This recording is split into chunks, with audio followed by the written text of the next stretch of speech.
अज्ञानिनामपि चेतांसि देवी भगवती ही सा बलादाकृष्य मोहाय महामाया प्रयच्छति। दुर्गे स्मृता हर्ष भीतिमशेष जंतौ स्वस्थ स्मृता मतिमतीव शुभां ददासि। दारिद्र दुख भय हारणिका त्वदन्या सर्वोपकार करणाय सदारद चित्ता। सर्वमंगल मंगल्ये शिवे सर्वार्थ साधिके शरण्ये त्र्यंबिके गौरी नारायणी नमस्तुते।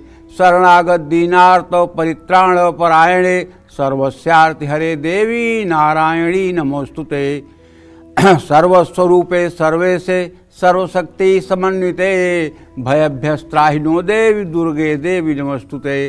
रोगान शेषान पहंसि तुष्टा रुष्टा तु कामान सकलान भीष्टान त्वामाश्रितानां न विपन्नराणां त्वामाश्रिताश्रयतां प्रयान्ति। ओम सर्वाबाधा प्रशमनं त्रैलोक्यस्याखिलेश्वरी एवमेव त्वया कार्यम अस्मद्वैरिविनाशनम। देखिए, यदि नवरात्र में आप संपूर्ण दुर्गा सप्तशती का पाठ नहीं कर पाते हैं और भगवती दुर्गा की आराधना जैसा आप चाहते हैं वैसा समयाभाव के कारण या परिस्थितियों के कारण नहीं कर पाते हैं, तो अगर आप ये सप्त श्लोकी दुर्गा के 7 मंत्र भी सुबह शाम करते रहेंगे तो मुझे पूर्ण विश्वास है भगवती आपको धर्म अर्थ काम मोक्ष चारों पुरुषार्थों से युक्त करेंगी और आपका सम्मान और आपका जीवन उत्तम होगा, इसमें कोई संशय नहीं है। जय मां विंध्यवासिनी। जय माता दी। नमस्कार, आप देख रहे हैं कालचक्र। सबसे पहले कालचक्र के तमाम दर्शकों को बहुत सारी शुभकामनाएं शारदीय नवरात्रि की। मैं हूं आपके साथ अंजलि आनंद और मेरे साथ हैं प्रश्न कुंडली विशेषज्ञ पंडित सुरेश पांडे जी। बहुत बहुत स्वागत है पंडित जी आपका। शक्ति को पूजना है तो सिर्फ एक स्रोत पढ़ना है। देखिए नवरात्रि स्पेशल। जी हां, आज से शारदीय नवरात्रि की शुरुआत हो चुकी है और इस पूरे नवरात्रि कालचक्र में पंडित सुरेश पांडे जी आपको मां दुर्गा का महावरदान पाने के अलग अलग महा उपाय बताएंगे। तो आज कालचक्र की खास पेशकश जय माता दी में बात होगी सिंध कुजिका स्त्रोत की और सिंध कुजिका स्त्रोत की महिमा और उसके फायदों के साथ साथ पंडित जी से जानेंगे सिंध कुजिका स्त्रोत पढ़ने की विधि, नियम और सावधानियां। साथ ही नवरात्रि से जुड़ा अगर आपको कोई कंफ्यूजन है या कोई सवाल है तो आप हमें फोन कर सकते हैं और पंडित जी से सीधे लाइव बात कर सकते हैं। हमारा नंबर है 012066524415। अपनी चर्चा की हम शुरुआत करें, लेकिन दर्शकों को मैं बता दूं कि आज महत्वपूर्ण चर्चा है। हमारे साथ लगातार बने रहिए और आप कॉल भी कर सकते हैं। आपके टेलीविजन स्क्रीन पर नंबर फ्लैश हो रहे हैं कि कैसे पूजा करें, कैसे कलश स्थापना करें। हालांकि पंडित जी ने कल कालचक्र के शो में दर्शकों को बताया था, अगर आप पूछना चाहते हैं, अभी भी कोई कंफ्यूजन है तो आप हमें फोन कर सकते हैं। और आज पंडित जी बहुत महत्वपूर्ण चर्चा करने वाले हैं, तो कहीं मत जाइए, लगातार हमारे साथ बने रहिए। तो आज के खास चर्चा की शुरुआत करने से पहले चलिए पंडित जी से एक बार फिर से जान लेते हैं कौन सा नवरात्रि किस दिन है, पूरे नवरात्रि का महत्व क्या है और किस नवरात्रि पर हमें माँ के किस स्वरूप की पूजा करनी चाहिए। तो एक बार फिर से पंडित जी से हम लोग जान लेते हैं और समझ लेते हैं। बताएं पंडित जी। देखिए, 22 सितंबर यानी सोमवार को अर्थात आज नवरात्रि का पहला दिन है। आज नवरात्रि के पहले दिन में माँ के पहले स्वरूप शैलपुत्री रूप की पूजा की जाती है। शैलपुत्री माने हिमालय की पुत्री माँ पार्वती, उनकी पूजा की जाती है। कैसे? बचपन के रूप में। ये अखंड सौभाग्य का प्रतीक हैं। शैलपुत्री की पूजा में सफ़ेद तिल, दूध, सफ़ेद चंदन, बेलपत्र, मखाना, ये सब वस्तुएं उपयोग में लाई जाती हैं। 23 सितंबर मंगलवार को नवरात्रि का दूसरा दिन है। नवरात्रि के दूसरे दिन माँ के ब्रह्मचारिणी रूप की पूजा होती है। जब माता ने विवाह का हेतु बना करके और भगवान शिव की पूजा अर्चना शुरू की और तप में उन्होंने अपनी पूरी शरीर को सुखा दिया, उस रूप की पूजा होती है ब्रह्मचारिणी के रूप में। तप, त्याग, वैराग्य और संयम की प्रतीक है। जो व्यक्ति मां ब्रह्मचारिणी की पूजा करता है वो संघर्ष से डरता नहीं है। ऐसे व्यक्ति को हर जगह हर परिस्थिति में विजय प्राप्त होती है। 24 सितंबर बुधवार और 25 सितंबर गुरुवार को नवरात्रि का तीसरा दिन है। नवरात्रि के तीसरे दिन माँ दुर्गा की तीसरी शक्ति माँ चंद्रघंटा की उपासना की जाती है। जिनके घंटा में चंद्रमा विराजमान हो, जिनके हाथ में एक घंटा है उस हाथ में चंद्रमा विराजमान हो, ऐसी माता चंद्रघंटा है। माँ का ये दिव्य स्वरूप पाप ताप और सभी बाधाओं से मुक्ति देने वाला है। 26 सितंबर शुक्रवार नवरात्रि का चौथा दिन। नवरात्रि के चौथे दिन माँ कुष्मांडा की उपासना की जाती है। देवी कुष्मांडा भक्तों को रोग शोक और विनाश से मुक्त कराती हैं और लंबी आयु, यश, बल और बुद्धि प्रदान करती हैं। 27 सितंबर शनिवार को नवरात्रि का 5वां दिन है। नवरात्रि में 5वें दिन माँ स्कंद माता की पूजा की जाती है। स्वामी कार्तिकेय की माता होने के नाते इन्हें स्कंद माता कहा जाता है। ये देवी दुर्गा का ममतामयी रूप है। कहते हैं कि इनकी कृपा से मूढ़ भी ज्ञानी हो जाता है। जिनकी संतान नहीं है वो माँ के इस रूप से गोद भरने की प्रार्थना करें तो मनोकामना जरूर पूरी होगी। 28 सितंबर रविवार नवरात्रि का छठा दिन। माँ दुर्गा का छठा स्वरूप कात्यायनी दुर्गा का है। माँ कात्यायनी की पूजा से धर्म, अर्थ, काम, मोक्ष चारों पुरुषार्थों की प्राप्ति होती है। 29 सितंबर सोमवार नवरात्रि का 7वां दिन। नवरात्रि के 7वें दिन आदिशक्ति माँ कालरात्रि की पूजा का विधान है। माँ कालरात्रि काल का नाश करने वाली देवी हैं। इनकी पूजा से अकाल मृत्यु, नकारात्मक ऊर्जा, कारोबार, नौकरी या संपत्ति से जुड़ी दिक्कतें दूर होती हैं। इनकी पूजा से कर्ज से मुक्ति मिलती है और शत्रु का भय नहीं रहता है। 30 सितंबर मंगलवार महाअष्टमी। नवरात्रि के 8वें दिन माँ के 8वें स्वरूप महागौरी की पूजा की जाती है। माँ की उपासना से मनपसंद जीवन साथी मिलता है। विवाह में आ रही रुकावटें दूर होती हैं। कुंवारी कन्याओं के लिए तो ये व्रत वरदान है। अगर महागौरी की उपासना करें तो माँ जल्दी ही प्रसन्न होती है। 1 अक्टूबर बुधवार महानवमी। माँ दुर्गा की 9वीं शक्ति सिद्धिदात्री हैं। देवी भागवत महापुराण के अनुसार भगवान शिव ने इन्हीं शक्ति स्वरूपा देवी की उपासना करके सभी सिद्धियां प्राप्त की थी, जिसके प्रभाव से शिव जी का स्वरूप अर्धनारीश्वर का हो गया था। 2 अक्टूबर गुरुवार को दशहरा या विजयदशमी का त्यौहार है। इसी दिन दुर्गा विसर्जन भी किया जाएगा। जय मां विंध्यवासिनी। तो देखिए, पंडित जी ने आपको ये तो बता दिया कि कौन से दिन किन स्वरूप की पूजा होती है और आज के से शुरुआत हो रही है। तो आप सभी लोग आज जो पंडित जी बता रहे हैं उन बातों को ध्यान में रखते हुए मां की आराधना में जुट जाइए। तो नवरात्रि के पहले दिन सिद्ध कुंजिका स्रोत से नवरात्रि की शुरुआत करने का आपने क्यों सोचा, और इसके बारे में आज पंडित जी से समझेंगे। क्योंकि पंडित जी ने कहा कि अगर इससे आप शुरुआत करते हैं तो आपकी सारी मनोकामनाएं पूर्ण होती है। तो पंडित जी से ही इसकी वजह समझने की कोशिश करते हैं कि ऐसा क्या खास है। बताएं पंडित जी हमारे दर्शकों को। देखिए, नवरात्र का पहला दिन है। कुंजिका स्त्रोत तो बाद में पढ़िएगा। पहले जो मैं कह रहा हूँ, अगर आपने अभी तक कलश स्थापित कर लिया हो तो अच्छी बात है, नहीं किया हो तो अभी मुहूर्त है। तो आप विधिवत मिट्टी और बालू मिला करके उसमें सप्त धान्य बो करके और उसको बढ़िया वृत्ताकार बना करके उसमें एक कलश स्थापित करिए। कलश में जल भरिए, पंचपल्लव ऊपर रखिए, एक करवे में चावल या जौ भर करके रखिए। उसके ऊपर एक नारियल जिसमें चुन्नी कलावा से लपेट करके नारियल का मुख ऊपरी हिस्सा आपकी तरफ हो स्थापित कर लीजिए। एक मिट्टी के करवे में चावल भरकर उसमें स्वास्तिक का चिन्ह बना करके एक गाय के गोबर की गौरी बना लीजिए और सुपारी पर कलावा लपेटकर गणेश बना लीजिए। गौरी के हर समय बाएं तरफ गणेश रहेंगे, आपके दाहिने हाथ की तरफ गणेश जी रहेंगे, ये समझ लीजिए। सामने एक करवे में चावल भर करके उस पर स्वास्तिक का चिन्ह बनाकर एक नारियल पर सुपारी लपेटकर उसको नवग्रह के रूप में स्थापित कर लीजिए। और उसके बगल में उत्तर तरफ एक मिट्टी के करवे में चावल भरकर एक सुपारी पर कलावा लपेट करके बटुक भैरव की स्थापना कर लीजिए। और उसके बाएं तरफ एक छोटे से पीढ़े पर, लकड़ी के पीढ़े पर या चौकी पर कपड़ा बिछा करके उस पर दुर्गा सप्तशती की पुस्तक सुसज्जित कर दीजिए।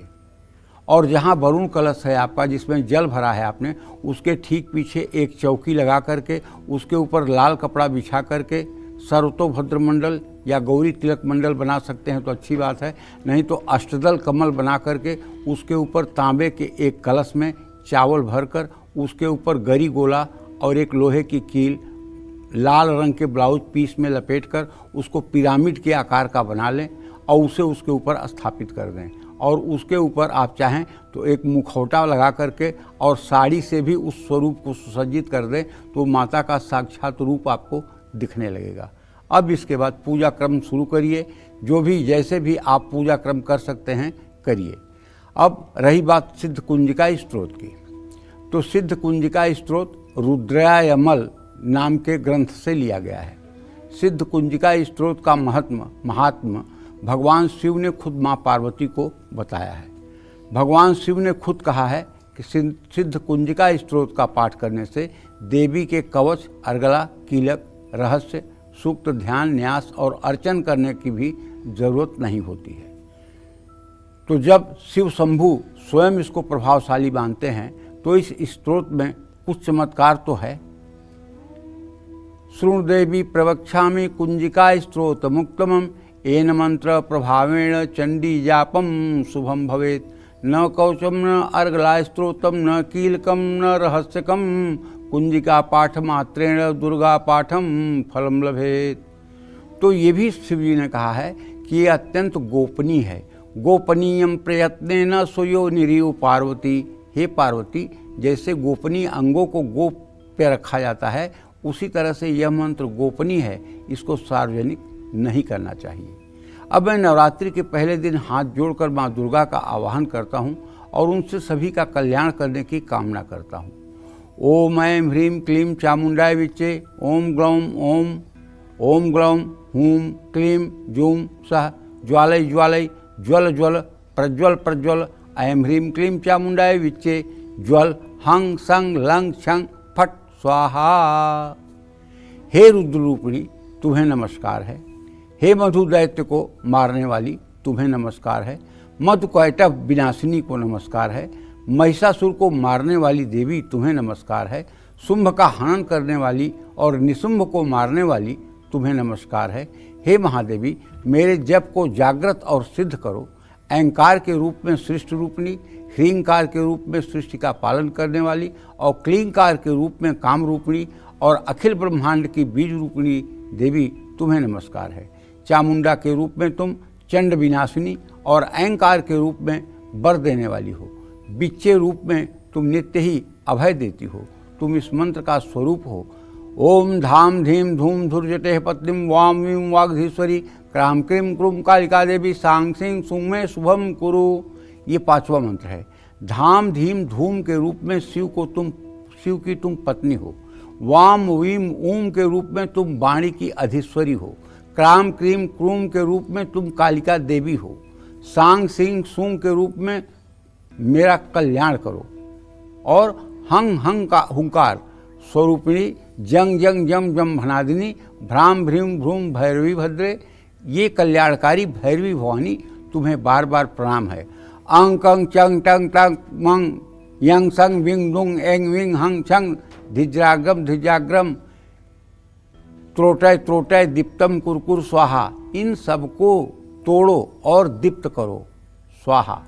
पाम पीम पूम के रूप में तुम पार्वती पूर्णा हो। खाम खीम खूम के रूप में तुम खेचरी हो।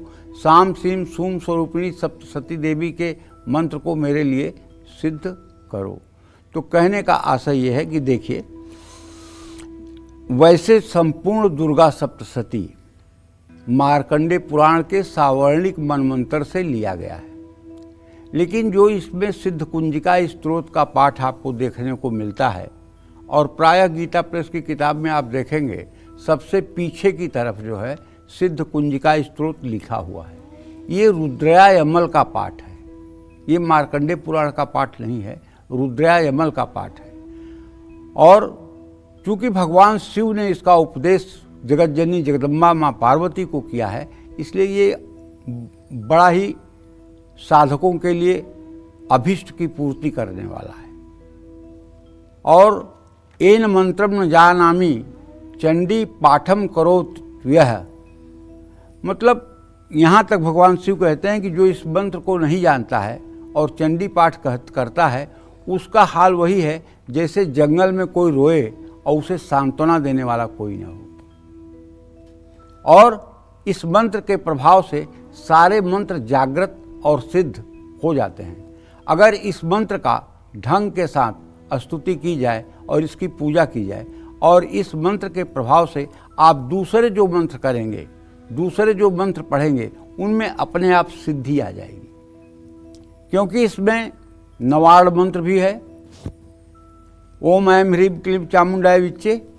ये नवाड़ मंत्र 9 अक्षरों का है। इसकी व्युत्पत्ति अगर आपको देखना हो तो अपने दुर्गा सप्तशती की पुस्तक में दिव्य अथर्व शीर्ष में इसकी व्युत्पत्ति, कैसे इन मंत्रों की उत्पत्ति हुई है और क्या है मर्म इन मंत्रों का, आपको पता चल जाएगा।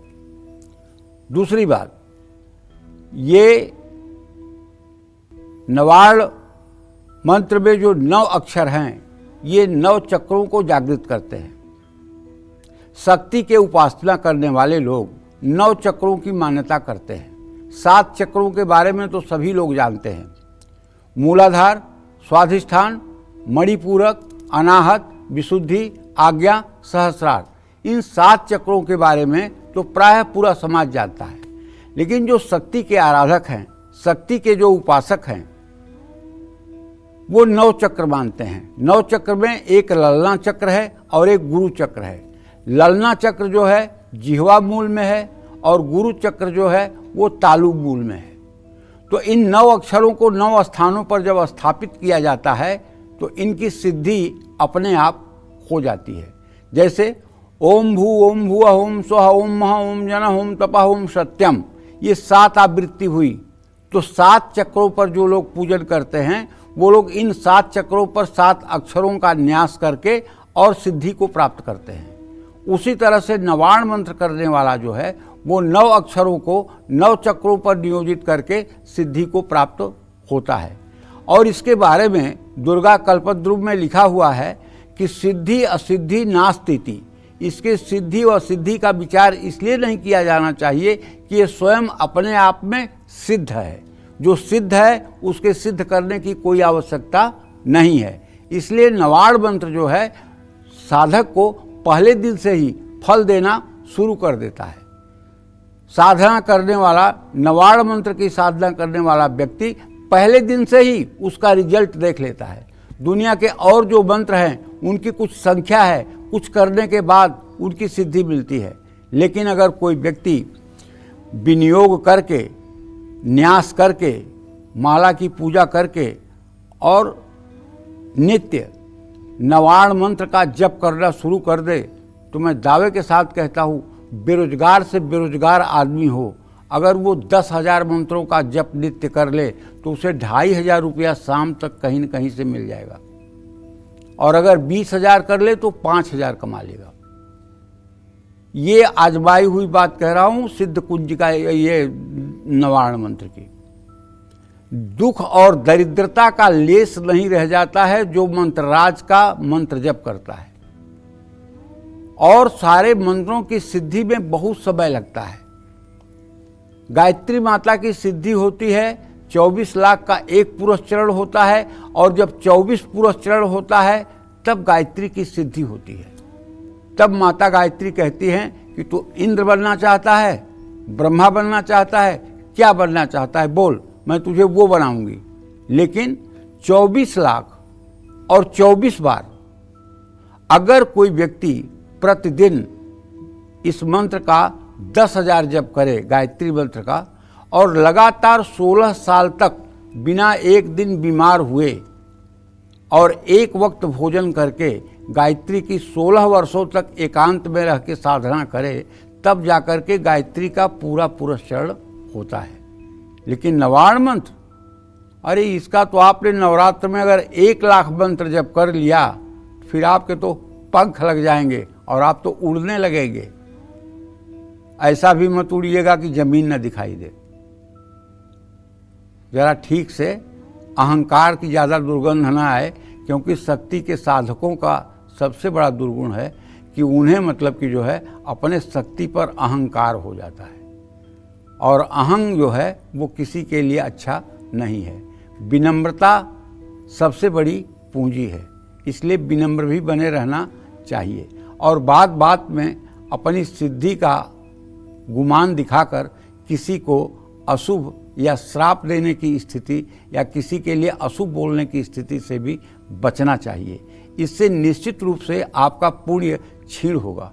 अगर आप किसी को कुछ बुरा कह रहे हैं तो हो तो जाएगा उसका बुरा, इसमें कोई दो राय नहीं, लेकिन आपका पुण्य समाप्त हो जाएगा। इसीलिए बड़े बड़े सिद्ध महात्मा जिनके पास भजन की अपार पूंजी है, वो अपने रोगों का शमन करने के लिए भजन नहीं खर्च करते हैं। वो कहते हैं शरीर तो नश्वर है, ये रोग ये शरीर भोग रहा है तो इसको हम झेल लेंगे, लेकिन हम प्रभु की प्राप्ति के लिए भजन किए हैं। भजन को जैसे ब्रह्मास्त्र से कोई मच्छर नहीं मारा जाता, उसी तरह से मंत्र तंत्र के जप का जो पुण्य है उससे रोग शोक संकट गरीबी ये सब नहीं मिटाया जाता। ये सब ईश्वर की प्राप्ति के लिए किए जाते हैं। इसलिए जब साधना की शक्ति आए तो विनम्र रहना चाहिए, साधना की शक्ति आए तो बिल्कुल क्रोध नहीं करना चाहिए। साधना की शक्ति का तभी उद्देश्य पूरा होगा। जय मां विंध्यवासिनी। पंडित जी, आपने कार्यक्रम की शुरुआत में ही सिद्ध कुंजिका मंत्र का महत्व बताया और आपने इतना सुंदर हमारे दर्शकों को पढ़ के भी सुनाया, हर अक्षर का महत्व बताया। लेकिन पंडित जी, इस अगर मंत्र की बात की जाए तो ऐसा क्या खास है कि खुद महादेव ने माँ पार्वती को इसका महत्व बताया? ऐसा क्या खास है? ऐसा है जी, दुनिया में जितने मंत्रों का आविर्भाव हुआ है, हाँ, वो कहीं न कहीं शिव जी से ही हुआ है और माता पार्वती की जिज्ञासा पर ही हुआ है। रामचरितमानस जिसको आज हम रामायण कहते हैं जी, वो भी तो भगवान शिव के मुख से निकला है। माँ पार्वती को उन्होंने सुनाया है। सुना है जी। रचि महेश निज मानस राखा, अवसर पाई शिवासन भाषा। अर्थात भगवान शिव ने रामचरित को रच करके अपने मन में रखा था और अवसर पाने पर उन्होंने माँ पार्वती से कहा, इसीलिए इसका नाम रामचरितमानस हुआ। दुनिया का कोई मंत्र जी, बिना शिव पार्वती के अधूरा है। कोई मंत्र ऐसा नहीं है जिसमें शिव पार्वती का संवाद न हो। भगवान शिव महादेव हैं और इस सृष्टि के कल्याण के लिए उन्होंने हलाहल को पी लिया जी। वो जहर ऐसा नहीं था कि जो पीता वो मरता।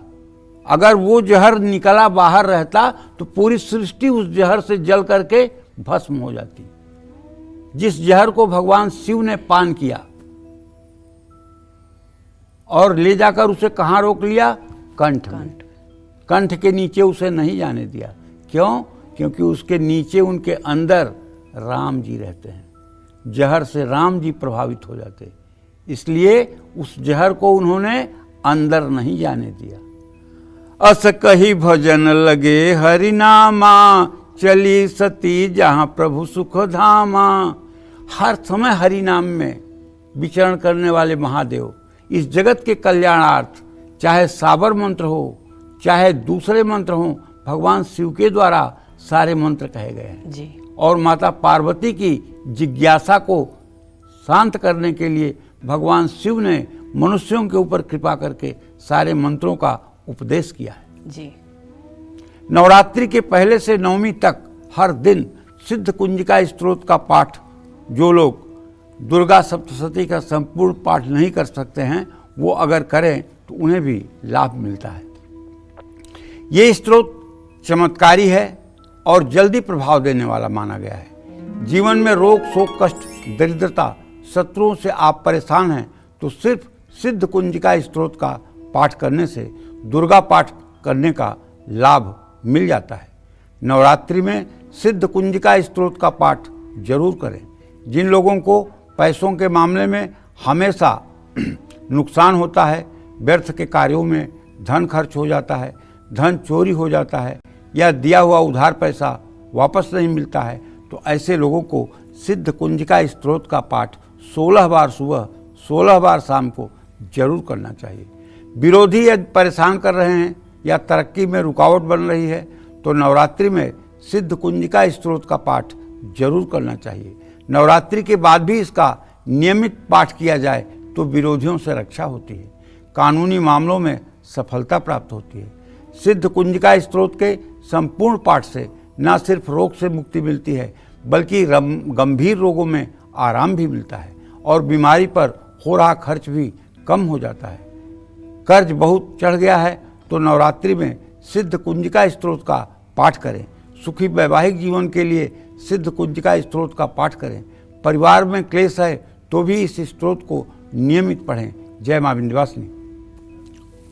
आज से शारदीय नवरात्रि की शुरुआत हो चुकी है और आज पंडित जी आपको सिद्ध कुंजिका स्त्रोत के जुड़े बेहद खास जानकारी दे रहे हैं। और ऐसे में किस मनोकामना के लिए, किस कष्ट के लिए और किस दुख को दूर करने के लिए सिद्ध कुंजिका स्त्रोत के कितने पाठ करने चाहिए, ये पंडित जी से जानते हैं।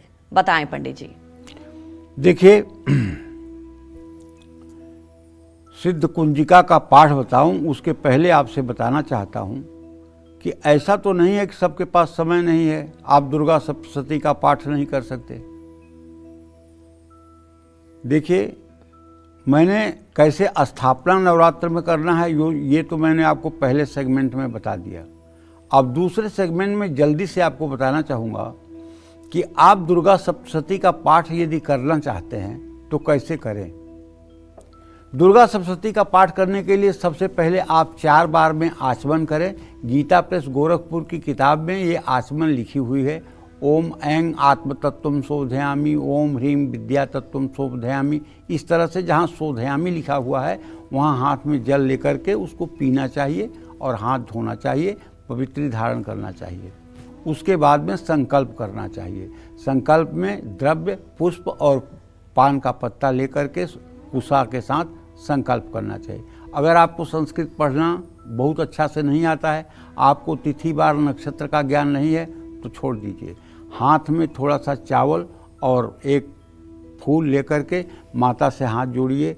हे माँ, मैं नवरात्र के आज पहले दिन आपकी पूजा करना चाहता हूँ। जो कुछ भी मुझसे गलती हो जाए उसको क्षमा कर देना और माँ मेरी पूजा को स्वीकार कर लेना, क्योंकि मैं आपका पुत्र हूँ, नालायक हूँ, ज्ञान नहीं है, लेकिन मेरी पूजा को जरूर स्वीकार करना। ये भी संकल्प आपका मान लिया जाएगा। ये संकल्प भी आपका मान लिया जाएगा, क्योंकि माँ हर भाषा की जानकार है और वो हृदय के भाव को पढ़ती है। इसके बाद में दुर्गा सप्तशती की पूजा करके, दुर्गा विग्रह, दुर्गा मूर्ति की पूजा करके श्री सूक्तम के 16 मंत्रों से बार बार श्री सूक्तम के मंत्रों को, और हाँ, सबको चाहिए। 1-1 घंटे रील में लगाते हो, 2-2 घंटे यूट्यूब देखते हो। अरे श्री सूक्तम अपने यूट्यूब में चालू करो और वो 16 मंत्र कई बार बोलने दो और आप पूजा करते रहो। आप पूजा में तन्मय रहो, उसको बोलने दो। आप देखो आपके घर का वायुमंडल कैसे पॉजिटिव हो जाता है। और उसके बाद दुर्गा सप्तशती में संकल्प करके, संकल्प के बाद शापोद्धार, उत्कीलन और इसके बाद मृत संजीवनी विद्या का जप कर लें। 7-7 बार शापोद्धार और उत्कीलन होता है। 21 बार मृत्युंजय, मृत संजीवनी विद्या का जप होता है। उसके बाद शापोद्धार का एक स्तोत्र है। उसके बाद में कवच का पाठ है। उसके बाद कीलक का पाठ है। उसके बाद अर्गला स्तोत्र का पाठ है। उसके बाद कीलक का पाठ है। उसके बाद कीलक के पाठ के बाद दिव्य अथर्व शीर्ष का पाठ करिएगा। उसके बाद में तंत्रोक्त और वेदोक्त रात्रि सूक्त का पाठ करिएगा। फिर नवार्ण मंत्र का विनियोग करके उसका न्यास करिएगा। नवार्ण मंत्र का कम से कम 108 बार जप करिएगा। जप भगवती को समर्पित करिएगा। उसके बाद में सप्तशती का न्यास ध्यान करिएगा और सप्तशती के 13 अध्यायों को प्रथम अध्याय से शुरू करके 13 अध्याय तक पाठ करिएगा। जहाँ विनियोग लिखा हुआ है वहाँ जल छोड़िएगा माता के सामने। और 13 अध्याय पूरा करने के बाद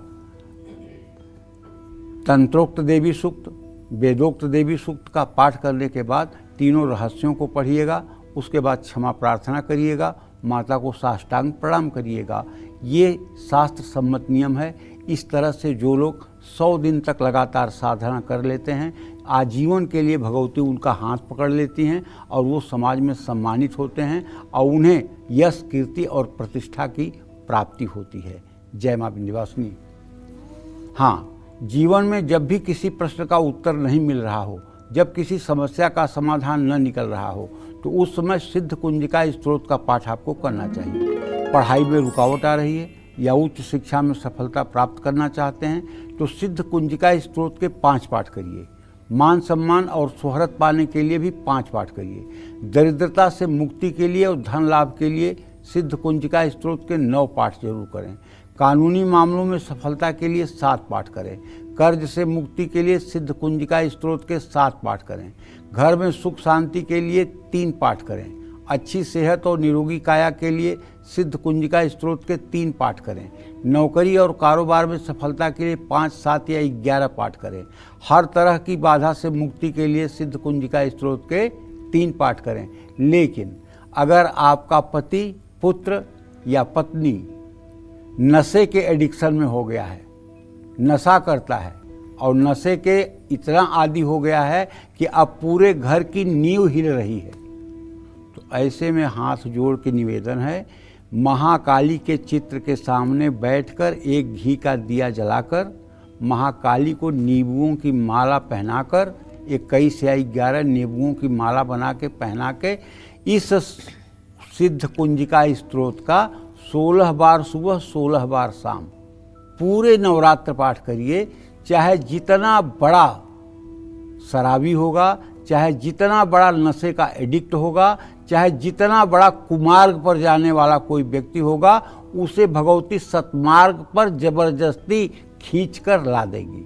बशर्ते इस नवरात्र में 16 बार सुबह 16 बार शाम को महाकाली, चतुर्भुजा महाकाली के चित्र के सामने घी का दिया जला के और उन्हें नींबुओं की माला जरूर पहनाइएगा।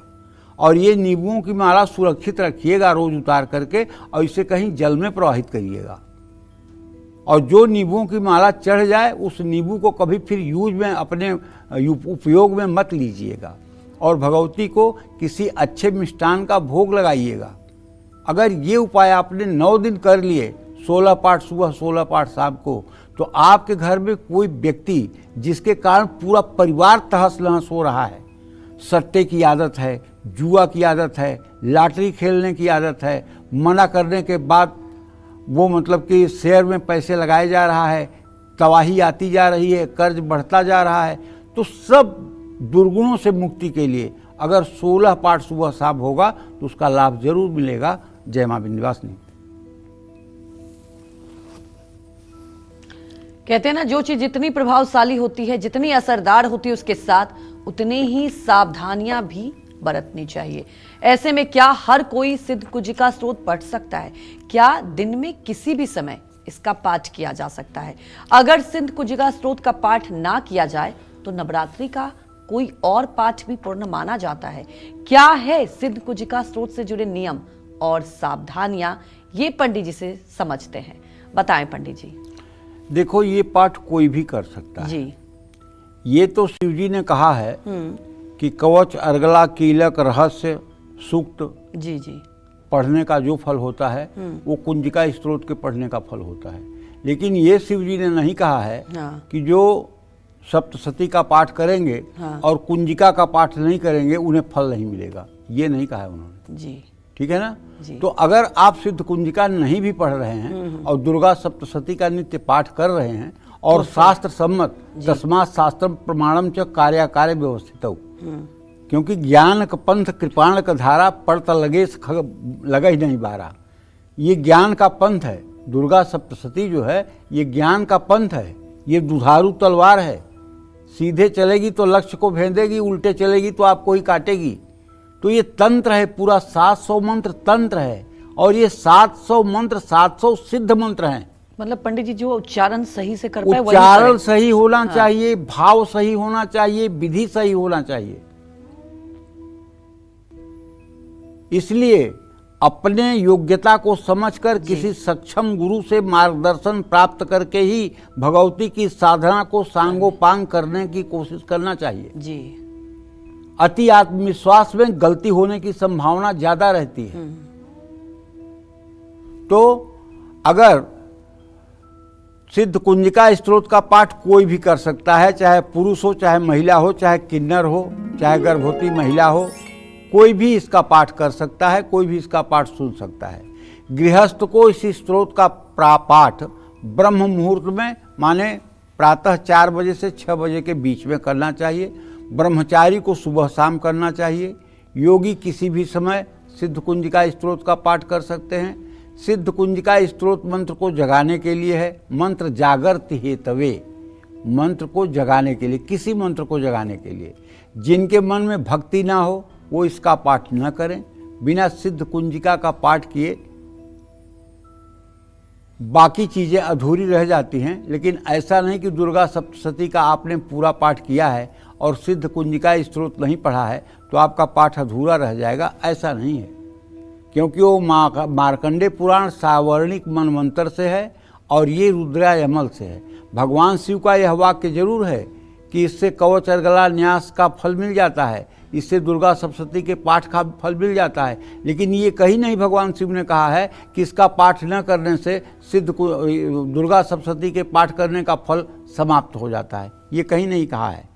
तो सिद्ध कुंजिका स्तोत्र पढ़ने से पहले स्नान करना चाहिए। इसका पाठ हर दिन किया जा सकता है। इसका उच्चारण ठीक से नहीं कर सकते हैं तो सप्त श्लोकी दुर्गा मंत्र का ही जप करें, जो मैंने कार्यक्रम के शुरुआत में सुनाया। भोजन करने के 2 से 3 घंटे के बाद सिद्ध कुंजिका स्तोत्र का पाठ करना चाहिए, वरना शरीर में आलस्य बढ़ेगा और पाठ का लाभ नहीं मिलेगा। सिद्ध कुंजिका पढ़ने से पहले हाथ में अक्षत फूल और जल लेकर मानसिक संकल्प करना चाहिए। जितना पाठ एक साथ कर सके उतने पाठ का ही संकल्प लें। सिद्ध कुंजिका स्तोत्र के अनुष्ठान के दौरान जमीन पर सोएं, ब्रह्मचर्य का पालन करें। हर रोज़ माँ दुर्गा को अनार का भोग लगाएं। लाल रंग के फूल माँ को अर्पित करें। ब्रह्म मुहूर्त में सिद्ध कुंजिका स्तोत्र का पाठ करना उत्तम होता है। लाल रंग के आसन पर बैठकर माँ के दाईं ओर घी का दिया और बाईं ओर तेल का दिया जलाकर इसके बाद पाठ शुरू करें।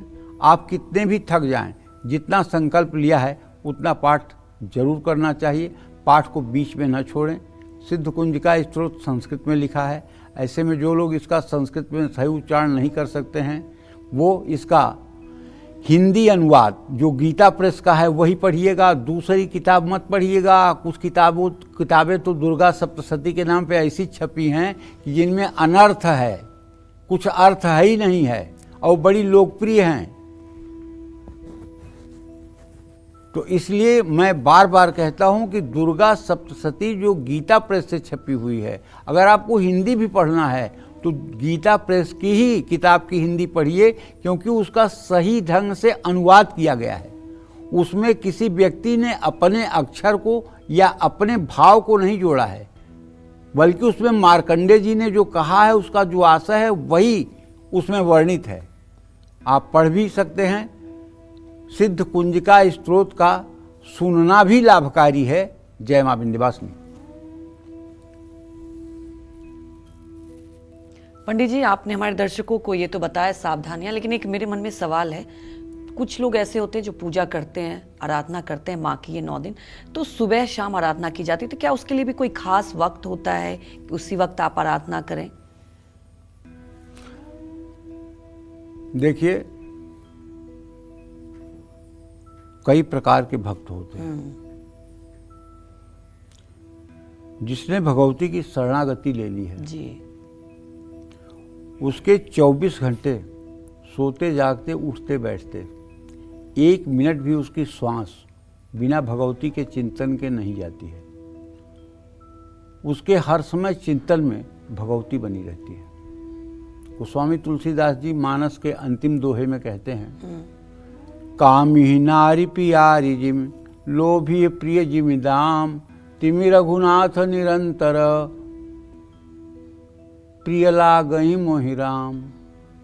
तो कहने का मतलब निरंतर मन मस्तिष्क में चलने वाली छवि माता की, माता के भक्तों में होती है। इसके लिए कब सवेरा हुआ, कब शाम हुआ, कब सांझ हुआ, कोई मतलब नहीं है। लेकिन अगर हम गृहस्थ जीवन में हैं, पूजा और सांसारिक जीवन को अलग अलग करके देखते हैं, ठीक है ना। जैसे पूजा में कोई आदमी बैठा है तो ईमानदारी की बात करेगा, झूठ नहीं बोलेगा, सच बोलेगा। और पूजा से उठते ही 420 चालू हो गई, पूजा से उठते ही यहाँ की बात वहाँ, वहाँ की बात वहाँ, उसको वहाँ टोपी पहना है, उसको वहाँ।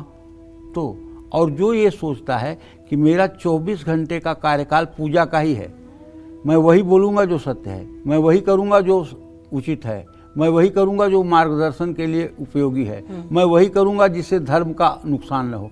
जो ये सोचता है कि हर समय माँ मुझे देख रही है, हर समय माँ का कैमरा हमारे ऊपर लगा हुआ है, कहीं मेरे किसी कार्य से माँ रुष्ट न हो जाए, वो तो कभी भी कर सकता है। लेकिन जो लोग अरे भाई मंदिर जा रहे हैं, थोड़ा साफ सफाई चाहिए, ठीक है, मंदिर चले गए, मंदिर से आए, फिर जैसे शमशान घाट पे लोग जाते हैं तो वहाँ कहते हैं यार क्या रखा हुआ दुनिया में, एक दिन सब कुछ छोड़ के जाना पड़ेगा, देखो ना आज क्या लेके गए। और जब वही लोग वहाँ से घाट से उठ करके ऊपर आ जाते हैं 10-20 मीटर, तो वहीं से दुनियादारी चालू हो जाती है, वहीं से मतलब कि झूठ फरेब सारा दुनियादारी चालू हो जाती है।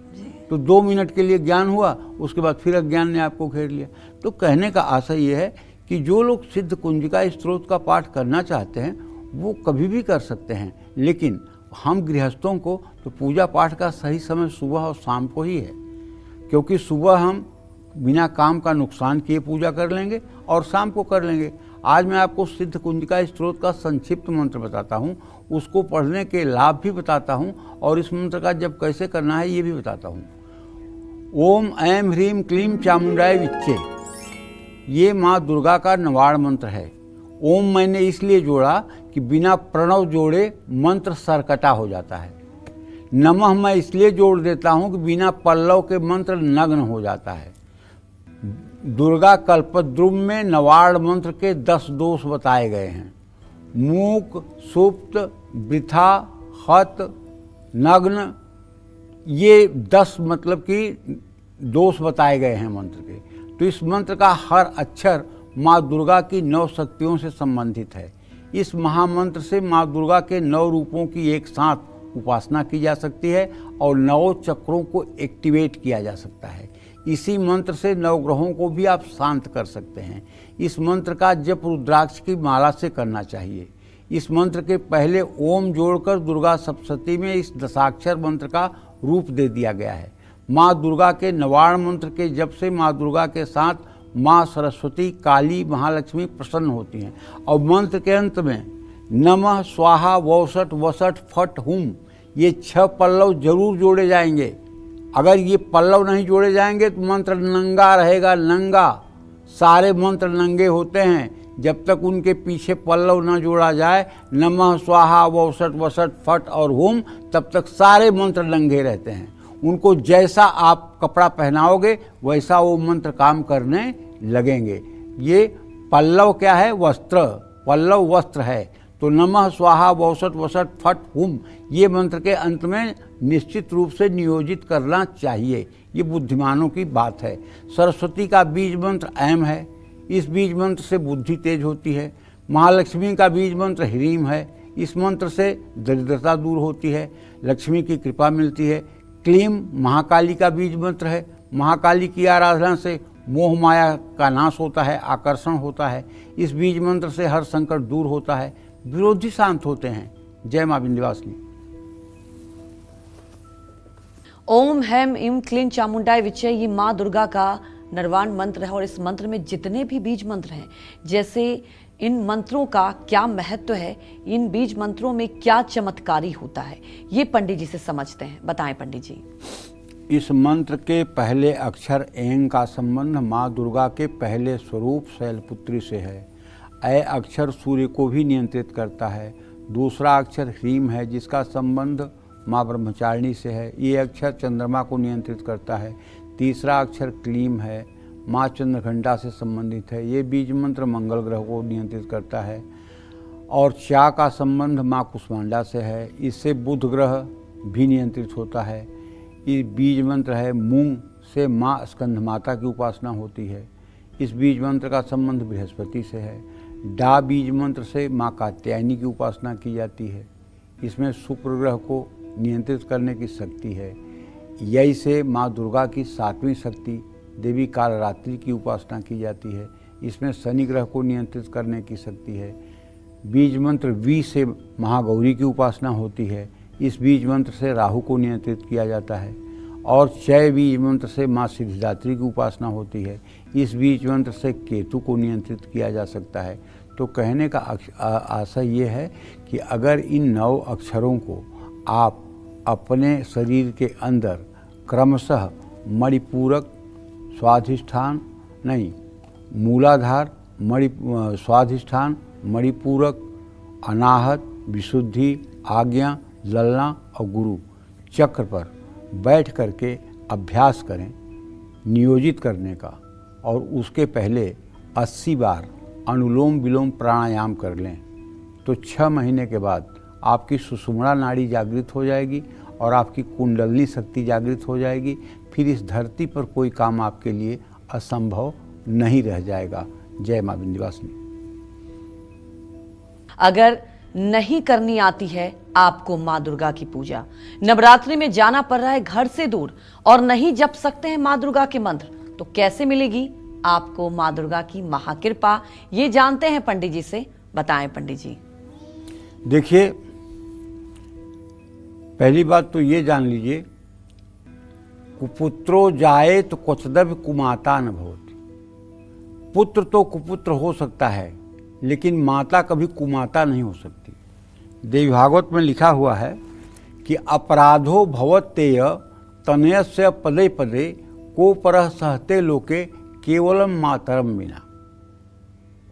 पुत्र कदम कदम पर अपराध करता है, और किसका इतना बड़ा हृदय है जो उसके सारी गलती को क्षमा करे?